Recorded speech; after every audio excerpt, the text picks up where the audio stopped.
Guys, আজকে Ramnavami. Happy Ramnavami. আপনারা সবাই ভালো থাকবেন, সুস্থ থাকবেন। আজকে দেখুন আমি কি রান্না করছি, তাই জন্য নিরামিষ। আলু দিয়ে, বাঁধাকপি দিয়ে, সিম দিয়ে, গাজর দিয়ে তরকারি করব নিরামিষ। আর এখানে মটর ডাল ভিজতে দিয়েছি, পকোড়া করব মটর ডালের চালের গুঁড়ো দিয়ে, আর ডাল করব। আজকে এইসবই রান্না। ভাত হয়ে গেছে আমার, এখন 10:30 বাজছে। দেখুন আজকে একটু হালকা হালকা রোদ উঠেছে বাইরে, হালকা হালকা রোদ উঠেছে। আজকে আমার বরের সাথে আমার সকালে ঝগড়া হয়েছে। আমার বরটা দেখুন একা একা মুখ রাগ করে দাঁড়িয়ে আছে। এই যে হ্যালো গাইস, হ্যাপি রামনবমী। আপনারা ভালো থাকবেন, সুস্থ থাকবেন। আজকে আমি একটু রেগে আছি। হ্যাঁ, আবার কারণ কি পরে একটু সকালে ঠিক হয়ে যাবে।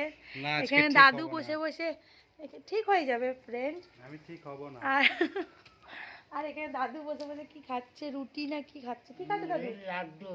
মুড়ির লাড্ডু খাচ্ছে দাদু। দাদুরও রান্না হয়ে গেছে। দাদু মানে হচ্ছে সবজি আছে। হচ্ছে সবজি হচ্ছে, ভাত এখনো হয়নি। আর আমার ভাত হয়ে গেছে, সবজি হচ্ছে এখন। দাদু তাই বসে আছে এখন এখানে রোদে, রোদ পোয়াচ্ছে, ঠান্ডা ঠান্ডা লাগছে, তাই জন্যই। বাই ফ্রেন্ড, সবাই ভালো থাকবেন, সুস্থ থাকবেন। লাইক সাবস্ক্রাইব করতে ভুলবেন না। Bye, love you.